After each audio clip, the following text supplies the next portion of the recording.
Good morning, afternoon, evening. I'm Gary, and we're going to get started on some ukulele here. Let me go post our link over onto the website. The website is jollyrogerukulele.com, and I am running late, obviously. Link to join, click. People will be like, well, I guess he's not coming today. I'm here. Let's see, highlight, link, enter, edit, settings, open a new window, update, and update. All right, so today we're going to be working on, for book one, we're doing the C major scale, 3 scales for baritone. And then for in the book 2 class, it's Vive La Companie, good sing-along class.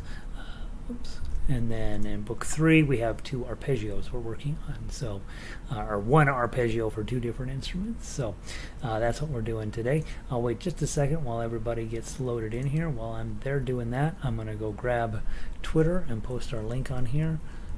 Yes, //jollyrogerukulele.com, jollyrogerukulele.com. And let's do here, up here. TuffUke, Jolly Roger, tweet, and I probably ought to change each day, have the little thing. Alright, so we're on Twitter, now we're famous, and I can close this box out, and hopefully if you're joining for the book 1 session, you were already pulling up your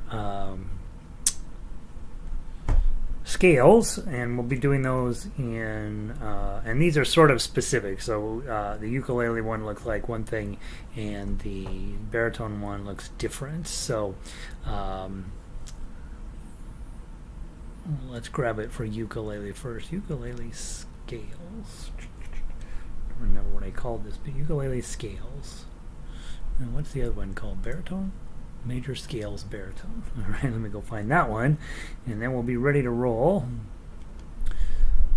Major scales. Major scales. I don't have it, do I? How is it? Major scale ukulele. How come I don't have the baritone one? Well, that's all right. We'll get to it. Hi, everybody. Let me finish getting my gadget up and running. Sorry, I'm running a little bit late. Whole disappointing story of how this week went for me and weekend, but luckily I'm here and we're going to play some ukulele and it's going to be great. If I can get my pedal to work. It's connected. Okay, that's that. And then let's go get the baritone, one of these doodads. Dink, dink. And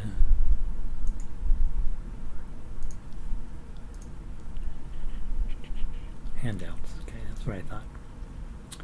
Dum da da da da dum. Jolly Roger. We'll be with you momentarily. I do apologize. Let's go to handouts. I thought I had this downloaded. Should have already been downloaded from the previous time we played. Previous 10 times we played this. Resources. Back to here.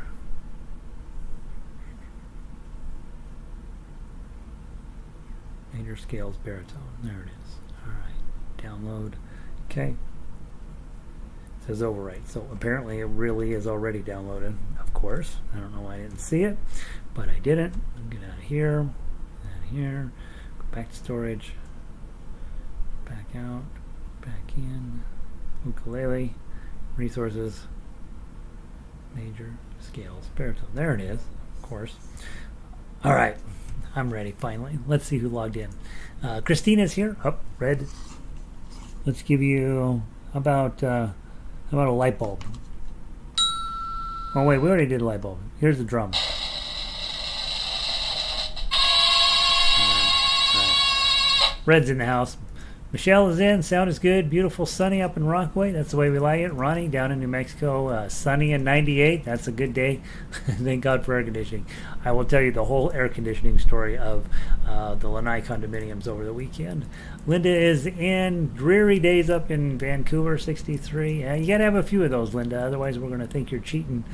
Sandy, 92 in the upper Michigan. That's not good. I saw on the news this morning you're having major heat wave out in the Midwest. So sorry that you're dealing with that. Pele is in. Good to see you, Pele. Terry in from across the street. Good to see you, bud. And Elizabeth in. 91 degrees up in Greeley. 97 in Hot Springs. I'll have to go to where her husband's at. Yeah, so the further north you go, the hotter it gets. That doesn't seem right. All right. Guys, let's run through our couple of thoughts here. Book one, people, make sure you are clear that last week's stuff was not, we weren't kidding around, okay? First thing, you got to strap on your ukulele. You did that by putting a little button on the end here. It probably came with your strap, and you're tying the end up on this end. That's the ideal setup. All other strap configurations are inferior to this one. Next, you would have now gone to Amazon and bought a Snark ST8 super tight HZ fully chromatic tuner. You have your ukulele in front of you, and it says George Clooney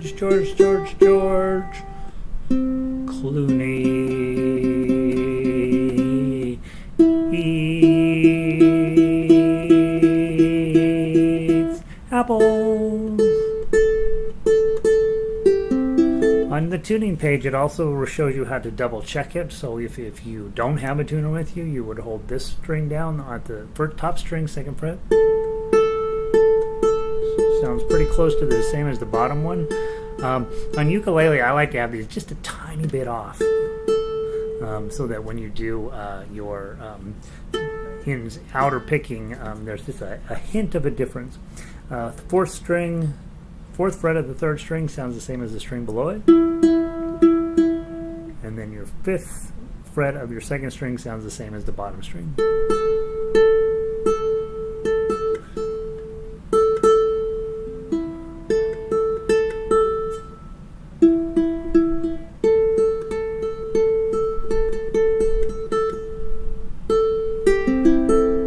All right, there we go. We are now tuned up. Remember, you're holding your ukulele at a 45, 50, 60 degree angle, and that your thumb is hanging out behind the neck where I cannot see it, and it's hanging out behind wherever your middle finger is. So your middle finger's here, thumb's hanging out back here where you can't see it. There will never be a point when your thumb goes up over the top, and if you will go out onto YouTube and see people playing like that, and you need to know they're making their lives so much harder, and so don't be mindful of that. Linda is in. Hey, Linda. And Bruce is in. 90 degrees out in Virginia too. Yeah, so we're a scorching June day for a lot of people, especially through the Midwest. So let's talk about the ukulele C scale. We're only going to spend a minute on it. It's not I don't want to say it's not important, but it is just one of the many things that we study. The important thing here on this page is to notice that on your tablature, there's a section that says load G ukes only. That's over on your left side. And then over on the other side, it says extra notes. Okay, so the part that we care about is right in the middle. That's your C scale, your key of C scale. And those of you who've ever taken a piano lesson, remember hitting the C white note, then the D white note, then the E white note, and then doing your thumb under F white note, G, A, B, C, and then coming back down, middle finger over, and then index. So it's C, D, E, F, G, A, B, C. So that's a scale, and in this case it includes, if you start on C on the piano, you can use all of the white notes, and it makes a perfect scale. That's what we're about to play on your ukulele. Go to where it says, this is where you find the C major scale on your ukulele. The first note is an open note on the third string. The next note's a 2 on that same string. And that's C and D. The next 3 notes are 0, 1, 3 on the second string.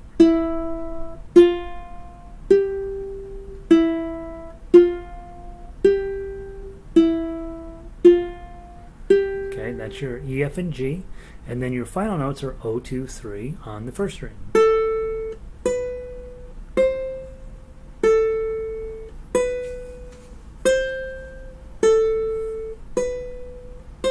Okay, so those are the all of the notes in a typical 1-octave C scale, and it's not that it's not unimportant. It's not that it's not important. It's just not as important as music teachers will have you lead you to believe.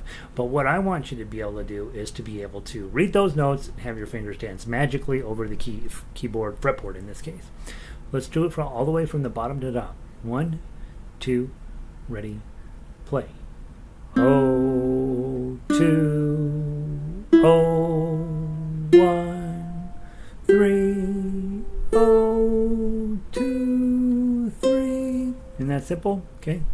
It's nothing simple, but it is straightforward, right? From the top, 1, 2, ready, play.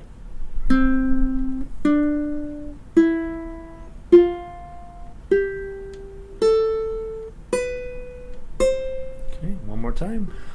C, D, E, F, G, A, B, C. Okay, then what I want you to do when you're practicing this thing is to go up to the top and then immediately turn around and come right back down.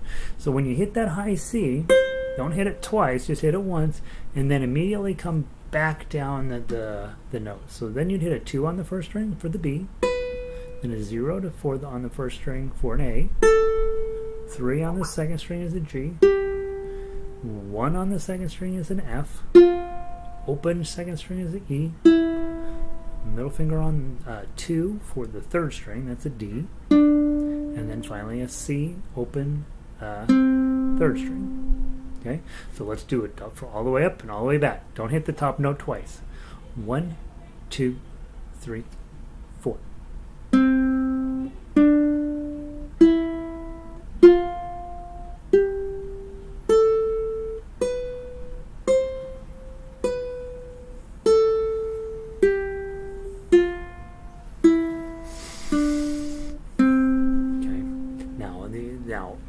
Your job as a new player is just where you can pull that off. Okay, and keep all of your notes consistent and go all the way up and come all the way back. That's your job right now. You should know the exciting part about knowing a C scale is that all of the chords in a C scale are built off of these notes. And so when you're playing in the key of C and you're playing a song that doesn't have any surprises in it, you will play, the only notes you will ever play are C, D, E, F, G, A, B, and C. If you know the song Joy to the World, the Lord has come, that's just C, B, A, G, F, E, D, C, right? And so what that tells you is, and you could do it yourself.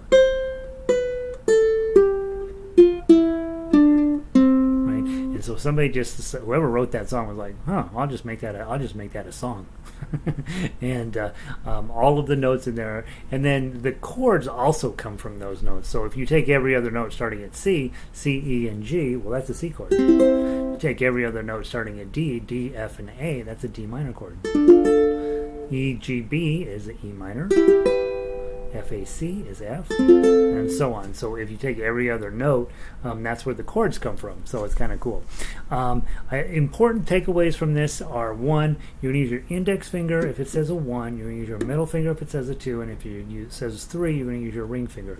This is called playing in first position. Your index finger hangs out in the first fret, and everybody else hangs out in second, 2, 3, and 4. That's first position. Now, lots of songs we will play in second position, and as you get into more complicated songs, it's very common to play in 5th position, and frankly, it's even fairly common to play in 9th position when you have stuff that goes way up the neck. So we will be playing in different positions all the way up. Some are more common than others, but playing in first position is where we'll spend most of our time over the next couple weeks. So index, middle, ring finger, and then pinky here. In this case, there are no 4s in this piece of music, so you're not going to need to use your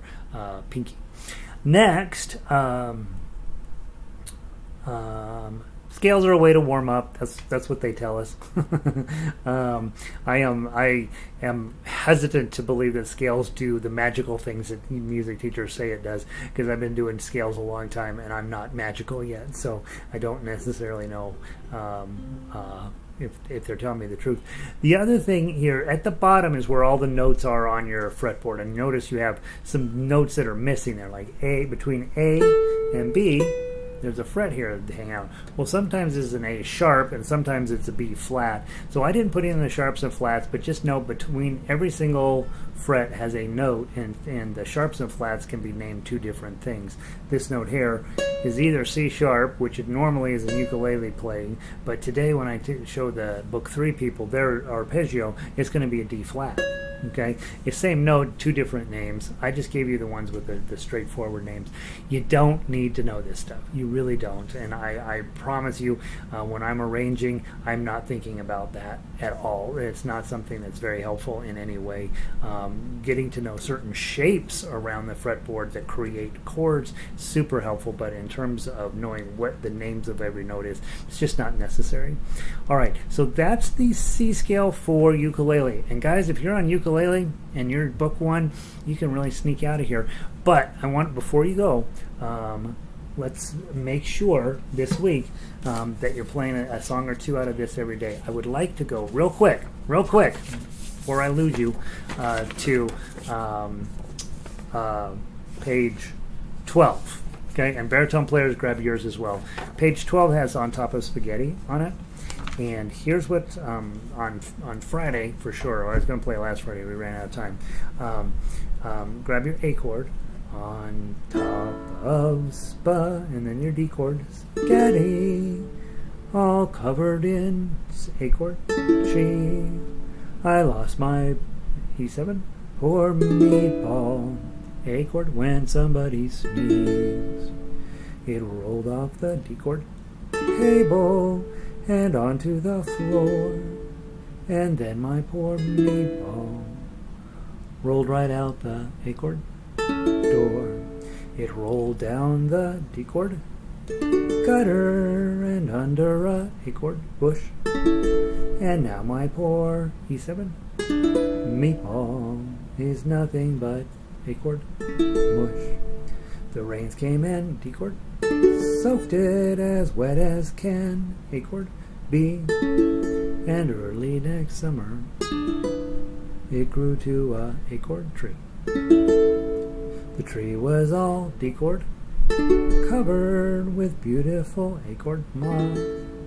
It grew lovely meatballs, all covered in sauce.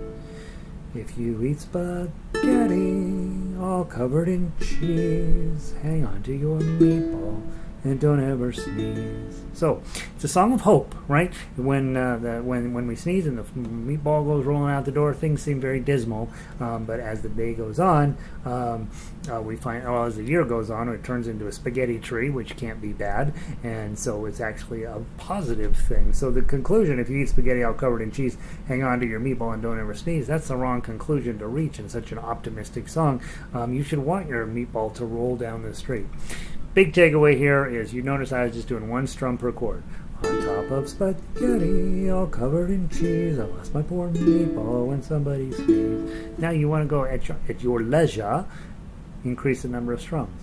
On top of spaghetti, all covered in cheese, I lost my poor meatball when somebody sneezed. It rolled off the table and onto the floor. You see what I'm doing? I'm starting with one, making sure I know how to get to all my chords. Then I start going through and jazzing up my strumming on my right hand a little bit. There's no exact right strum pattern for any songs that I know of except for George Formby and Israel Kamaka Always Over the Rainbow. Everything else you can strum it any way you want, and so sometimes that might be plucking it. They'd roll down the gutter and under a bush, and now my poor meatball is nothing but mush. Okay, so that's just plucking all 4 strings at once. You can also do thumb, index, middle, ring, index, thumb, index, middle, ring, and just don't use the top string. The tree was all covered with beautiful moss. It grew lovely meatballs, all covered in sauce. So you can do lots of different things with your right hand and left hand. We're going to keep coming back to this little booklet all this week. So don't, when you come to class, just make sure to have it available either on a window on your computer or whatever. But we're going to be doing Kookaburra, which has all 4 chords in it. We're probably squeezing Danny Boy and Soft Kitty and a few others out of here. And so each day this week we'll try to squish something in. And it doesn't matter whether you're on baritone or ukulele, they're all in the key of A, these little booklets. And so you'll be just fine. Now, baritone players, very quickly, I want to look at your major scales. There's only a couple of you taking baritone, and so baritone players, you have to work harder in the beginning than ukulele players, because you're going to usually be the accompaniment, and your job is to make sure that everybody else sounds good, and that means that a lot of times you're going to be in a different key than everybody else, or you're going to be in the same key as everybody else, but your shapes are going to be quite different. So baritone players, for on Friday, I want you to play all 3 of these scales. Okay, first scale is the G scale. It's the same as the C scale the ukulele players just used. Let's give it a try. 1, 2, 3, 4. Turn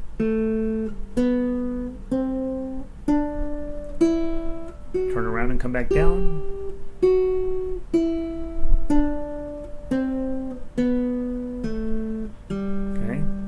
The D scale. Start on your 4th string. 1, 2, ready, play. Turn around.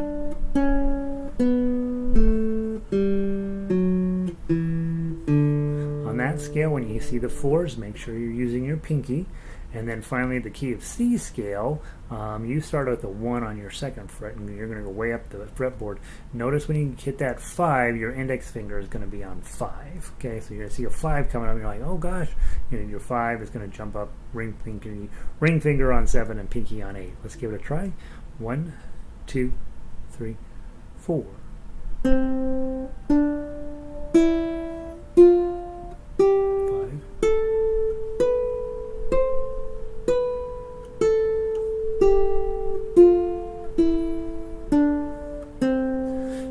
The C scale that the ukulele players learned looks like your G scale, but your C scale looks completely different.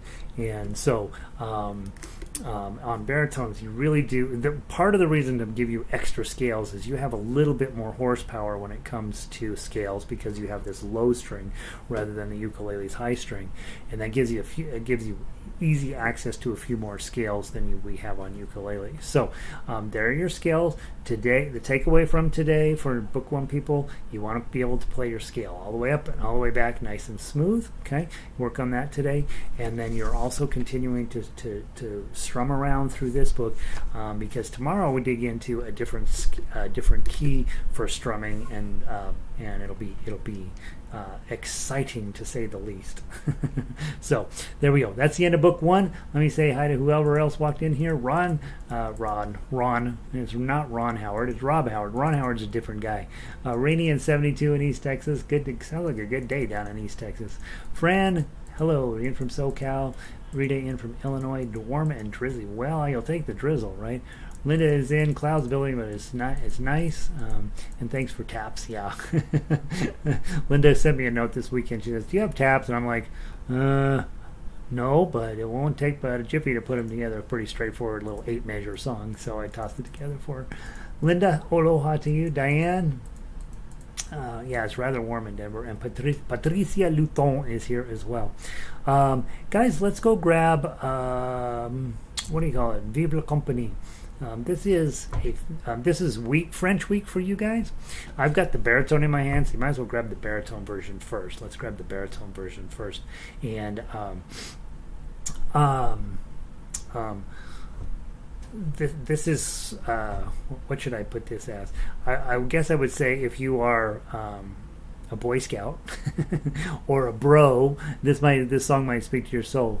Let every good fellow now join in this song. Vive la company, success to each other and pass it along. Vive la company. Viva la, viva la, viva la more, viva la, viva la, viva la more, viva la more, viva la more, viva la company. That's it. Okay, so that's the whole song. And there's 8 million verses of this. I gave you 4 verses. We will just be doing the first one twice. So let's look at our chords very quickly. I'm on baritone, guys. So I've got a G chord here. I've got an A minor here. I've got a D7 here. And I believe that's all of the chords. Let me look real quick. I'm pretty. Oh no! Way down at the bottom, there's an E minor. On baritone, it looks like this. Okay, and that's all of the chords. Ukulele players, we're going to play your version as well. But your G chord looks like this. Hopefully, you know that. At this point, your A minor looks like this. Oh, let me grab it. It'll sound weird if I'm doing it on the other instrument. Your G chord looks like this. Your A minor is just plain. Your D7 is 2 of those together. So it makes sense when you grab your A minor, grab it with your index finger so that you can add your middle finger. And then back to your G chord. That's through the whole top of the song. Down at the bottom of the song, you have this E minor, and that's index middle ring. Okay, so you have your E minor is much harder than on baritone. That's it. That's your chords. Okay, so we're going to strum it first. 2 times through, just so you can get comfy with it. 1, 2. Let every good fellow now. Too fast. Let every good fellow. Let me get the chords right. I'm on baritone. Baritone brain. 1, 2. Let every good fellow now join in this song. Viva la company. Success to each other and pass it along. Viva la company. Viva la, viva la, viva l'amor. Viva la, viva la, viva l'amor. Viva l'amor. Viva l'amor. Viva la company. To the top. A friend on your left and a friend on your right. Viva la company. In love and good fellowship, let us reunite. Viva la company. Viva la, viva la, viva l'amor. Viva la, viva la, viva l'amor. Viva l'amor, viva l'amor. Viva la company. Isn't that a fun song? If I could get my chord shapes right, it would actually sound like what it's supposed to. So, I think generally you sing it kind of with a swashbuckling feel to it. Should be kind of fun to knock that one out. Let's grab the melody on baritone, and ukulele players, stay on the key on the chords, please. Welcome in, Jan. I know you missed Thursday, Friday. Husband and I had spontaneous camping trip. I took my youth to the campground and tortured. I know, but isn't that fun? You take your ukulele out in public, and you're like, and people are like, okay, we're gonna go collect some firewood. You keep playing. Hey, Lynn, welcome in. We're gonna play the melody notes, baritones. Ukulele players play the chords. 1, 2. That's too fast. 1, 2. A minor, D7, G, D7,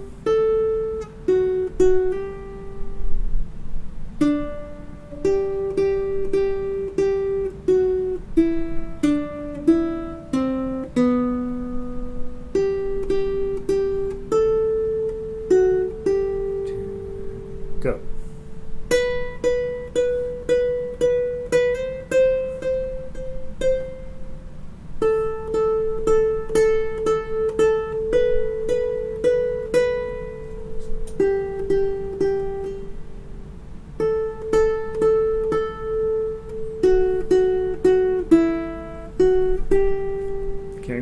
So the melody is iffy at best, but when we combine a relatively straightforward melody, the melody feels a whole lot like somebody wrote it on a guitar, right? It's the same note until the chord changes, and then a different note until the chord changes. First part of the song has a pretty decent melody. The chorus does not have much of a melody, but when we add in the chords, it's going to sound amazing. Okay, ukulele players, you stay on chords. Baritone players, let's play the TuffUke. 1, 2.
Second ending.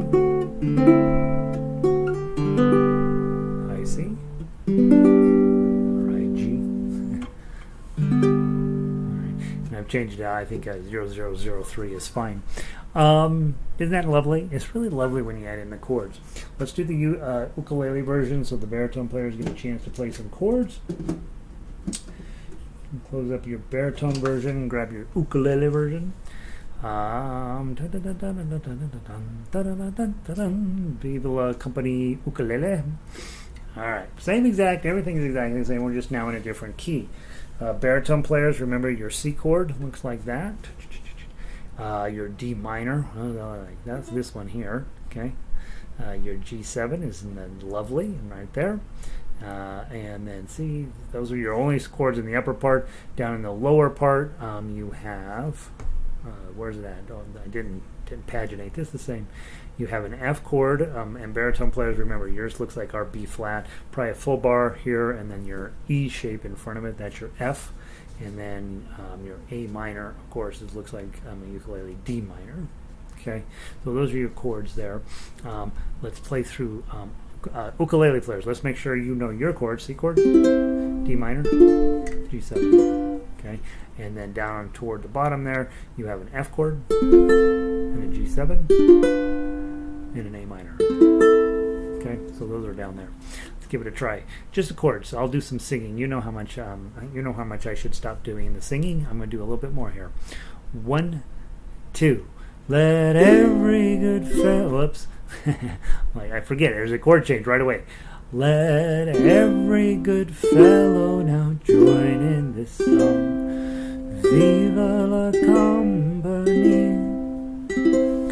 Access to each other and pass it along. Vive la companie. Vive la, vive la, vive l'amour. Vive la, vive la, vive l'amour. Vive l'amour, vive l'amour, vive la companie. Okay, and that's the overall position of that in my voice and on the paper art don't agree at all, so I'm not going to sing a second verse. But those are pretty straightforward chords. Book 2 people, you should feel like, yep, if there's any chord in there that might have tripped you up, you want to learn that chord. There should be nothing in this song chord-wise that trips you up. And so then let's go ahead and play the melody from the top. Same thing as baritone, just different keys. Baritone players, stick with your chords. 1, 2.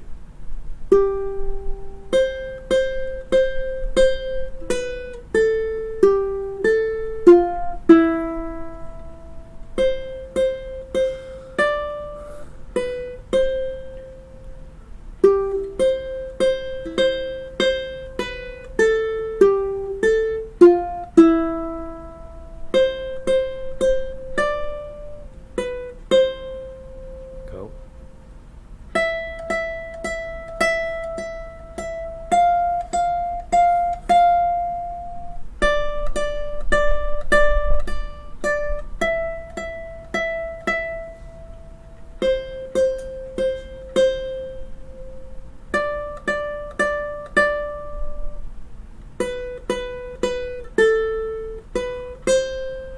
Okay.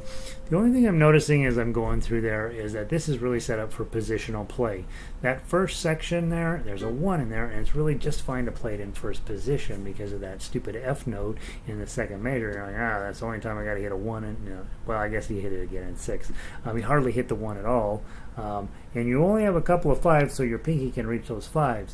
But then, when you get down to measure 9, that's a crazy thing to do to stay in first position. Slide up to 5th position, then your ring finger hits the 7s, pinky's 58s, and then your index finger hits that 5. Everything's just hunky-dory until you get to measure 13. And in that case, I'm probably going to put my middle finger on 3 because there are no 1s that follow up. I'm just going to play on second position, and it just makes things easier. As we get into the fall and we're playing orchestral music, you're going to want to be able to play melody lickety-split, and that's going to involve thinking wisely about, almost said smartly, thinking smartly about where your fingers are hitting in terms of being in positional playing, where you can hit the most number of notes with the least amount of work. That's one of the goals. Linda says, the pad on my snark keeps coming off. Any suggestions? Yeah, put it back on. That's one of the weird things. I do have broken snarks. People sit on snarks all the time, and they bring it to me and they say, can you fix this? And I say no, and then they buy another snark. Unless you abuse them, they don't break.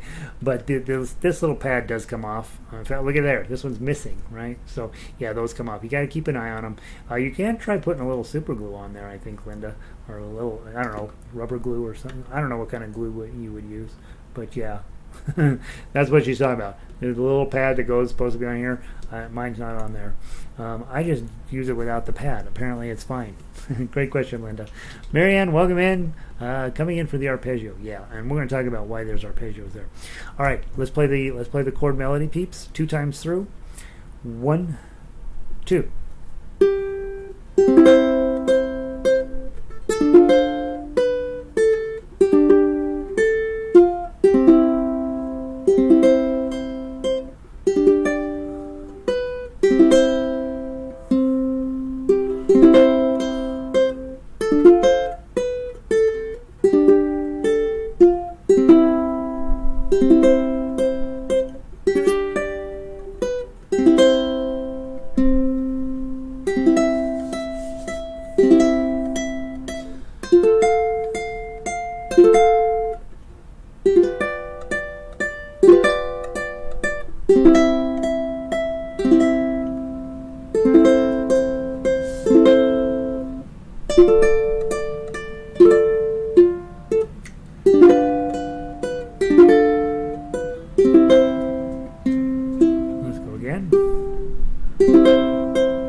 pretty nice little tune, really. And I don't think the melody itself is interesting. I don't think the chords are very interesting. You put them together, and it gets really, really lovely, and really a pretty fun song to play. You notice when we went to TuffUke, you're really using some fairly sophisticated around the fretboard activities. So for those of you guys coming out of book 1 into book 2, that's exactly the sort of thing that we're going to get comfy doing, is going from, I'm on this crazy low down chord here, and then now all of a sudden I got to be way up here, and then I'm over here, and then I got to be there, and so you're really moving around the fretboard a lot, and it's really that just gets more and more interesting over time. So there's Vive La Companie. Whoops, I got to leave this on because we got one more song to do. So on Friday we'll play through it again, and just spend a little bit of time on that. We're doing all French music this week, and I couldn't possibly be more excited about it. I really love this stuff, and so so there's that. All right, let's squeeze on over into the arpeggio for today. By the way, Cindy, I started with baritone today, and now you're just showing up. What the heck? Good to see you, Cindy. Let's go grab today's arpeggio, and here's the story. Here's the story. You're supposed to have music from the 70s. Elton John, Billy Joel, John Denver, somebody else, and James Taylor. That was who we were going to have on there. But it turns out that I'm the president of the Condominium Association, and the problem with being the president of the Condominium Association is when the air conditioning works, everybody calls you. And so I have spent the entire weekend fielding calls for which I have no ability whatsoever to do anything about. And yeah, so that's what I spent my weekend doing, was dealing with the fact that the air conditioning wasn't working very well here, and as a result, I didn't have enough time to finish arrangements. So I got several of them halfway started, and a couple of them pretty well along, but I didn't get them done enough to make it feel like I had done them justice. And so we have arpeggios to do today and tomorrow, because I knew I could crank those out pretty quickly this morning. And you know how sometimes you go for the low-hanging fruit? That's what I did. So we're going to start with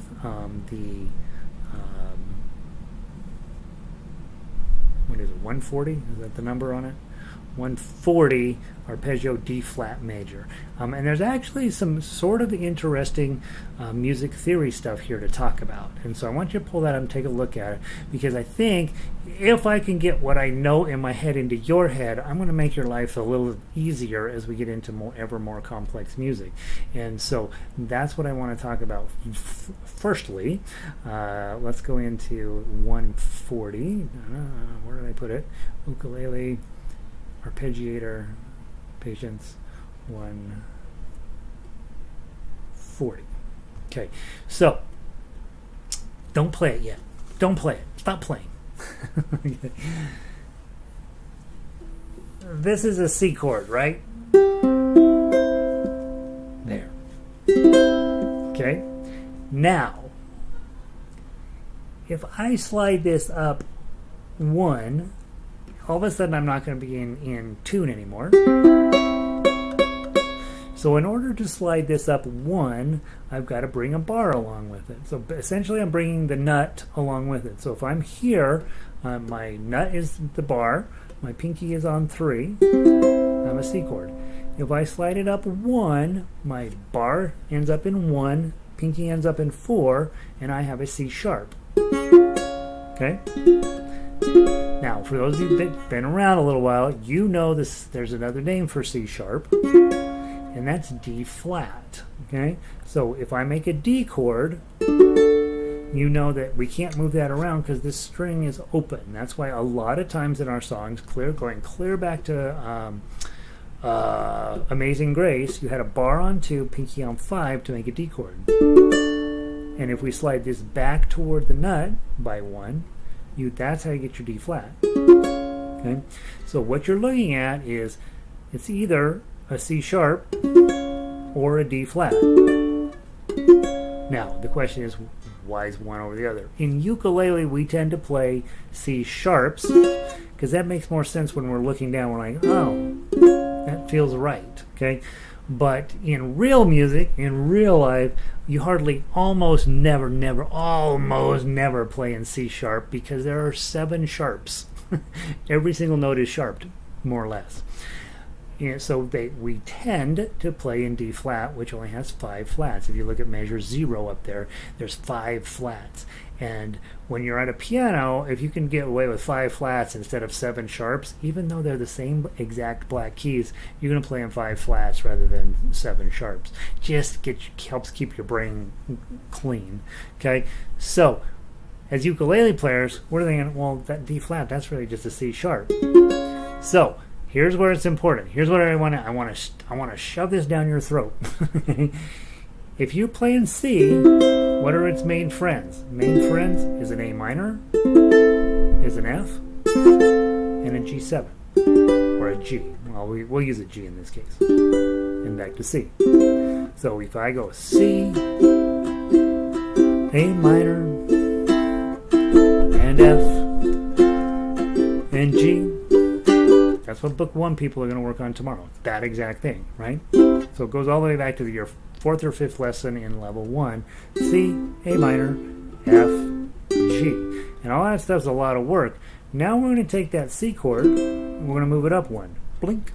Well, that means all of those chords should still hang out together, but we got to make sure we leave the bar here. C. So an A minor would normally be here, but we moved it up. So we're now going to use our ring finger. This is A sharp minor. Okay.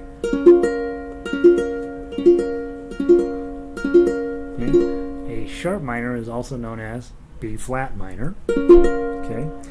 If I was going to do the F shape, I would go to here to F sharp. Okay. And with the plumbers in a house, and Henry is getting let in and out of this room. Now here's where things get super fascinating. You know how we have G chord? It looks like this. Well, if we slide this up 1, we got a problem, right? Because we have this note, this string isn't covered. It's kind of a cool chord, but it's not the one we're looking for. What is G really? What G really is look at this. This is going to freak you out. It's really an F chord moved up 2. Okay, here's an F. Here's a G. Now notice it looks like a lot more complicated, but as you become a more advanced player, you're going to go with just this G chord a lot because you're already going to be hanging out an F. And it's just way easier just to slide it up and put a bar on it too. Now you have a G chord. And notice what you're holding down. You're still holding your G chord down underneath here. The 2 on the 1st string, the 3 on the 2nd string, and the 2 on the 3rd string are held down. The only difference is that I've had to add my ring finger here on the 4th fret of the 4th string in order to keep the relationships equal. Because if I don't have that, then I have some weird chord. I'm not sure what it would be called. Okay, and by placing this on top, it's all fixed. So really, you just have a movable F. Now, the reason I talk about that is, you know how when we teach B flat, and everybody in the world teaches it, just cover these 2 fingers, put it here, and then be sad, right, that you can't do it. Okay, I say, well, you're not going to be able to do it. That's fine. Don't be sad about that. Just put a full bar here and play it like this, right? And then eventually, one day, you're playing along, and it goes, you're like, oh, I'm the greatest ukulele player ever. Okay, and so the reason I like you to use a full bar is because I know for a fact you're going to have F, F sharp. You're also going to have your C shape. So if you make all your bars with a full bar, it's just going to make your life, it's just going to simplify things. Okay? So that's really what's going on with this piece of music. It's really in C, but we're putting a bar on basically every single chord in fret 1, and all of a sudden everything's going to come together for you. Okay, I got to say hi to a few people who wandered in. Cat wandered in. Good to see a Cat. Did I already say hi to Cat? I don't know. Maybe I said hi to Cat twice. Janice is in. It looks warm there. We're preparing for a cold blast. I know. See, Sydney's going into winter. We're going into summer. We're all kind of toasty up here, Janice. Good to see you, Janice. Cindy. Oh shoot, thank you. Amy is in. Hey, Amy. And Elizabeth says, measure 9 when playing chords. It's fun to alternate how the low strings with the high. Okay. Oh, very good idea, Elizabeth. All right. See, Elizabeth is already improvising over there.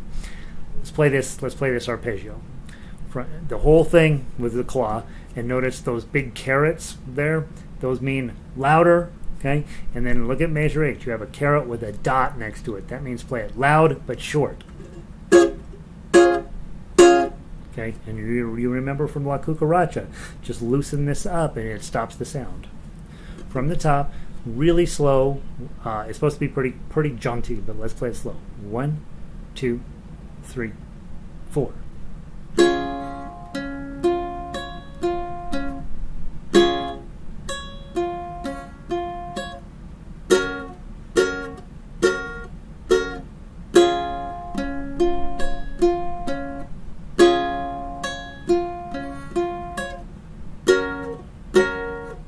Slide up. Slide back.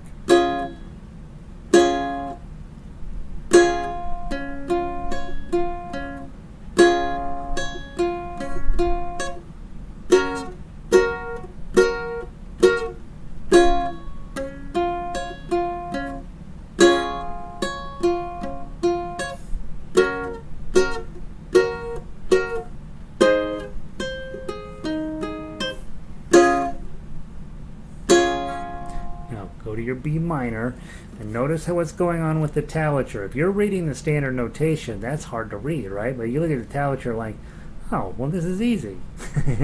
Just know you got your B flat major. Your B flat minor, is just a bar. It's your A minor with a bar on 2 or on 1, right? And then the F sharp minor is actually an open chord. It's one of the few open chords in the song. Index, middle, and pinky is how you make your F sharp minor. So let's play a little bit of that. Full bar. 1, 2, 3, 4.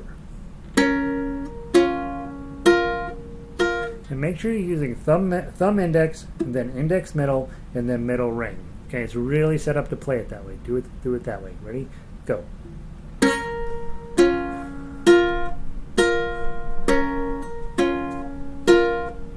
F minor.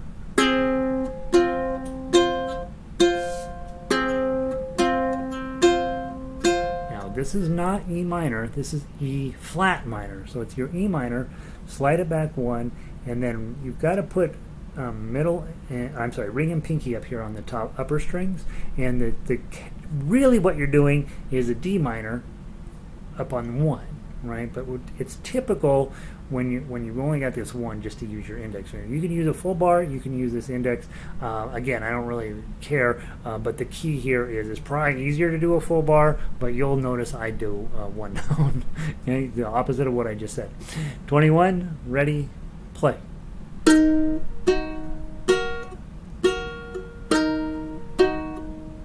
Back to F minor.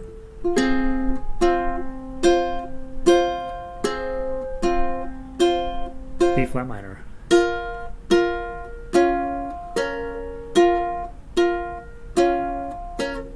G flat, again, just your F shape on 1. Slide to 3. Back to the top, go.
kind of crummy overall tonality there. But you see the idea, right? Is that we are, in this case for sure, you're grabbing the chord and everything else is under your fingers. And you don't even have to move the chord even one time. But we are getting into really weird chords. They look really weird until you realize it's just your C chord moved up one fret, and all of the other chords are just hanging out with it. The only chord in here that doesn't really fit that rule is F sharp minor, because it's an open chord. Everything else is a closed formation, and it's just, you're just playing in the C chord, key of C, except you've moved it up one to D flat, and that's what's going on there. So we're going to do one more arpeggio tomorrow, guys, and then that hopefully that'll give me a chance to get caught up from a crazy weekend of working on the air conditioner. And tonight we have jazz, so don't forget 7 p.m. Mountain Time, Denver time, whatever time that is for you. We have jazz tonight, and again, I got a lot of stuff done, but it's hard to get the final postings done. So I know for sure we're going to do "Smoke Gets in Your Eye" as a new song tonight, and then we'll look through wherever we left off last time. We'll pick up there. It seems like it's been a month since we got the Monday night crew together, but please come tonight and sit in and play some music with us. If you're not a member of the Jolly Roger ukulele website, you want to get that way. It's pretty cheap, and it gets you into the member section, and I think that our member section is utterly amazing. And it's getting better every day. So yeah, please come tonight, and then I'll see the rest of you guys tomorrow. We got another arpeggio tomorrow. Tomorrow's arpeggio I think is actually harder than today's, and today's was plenty hard, right?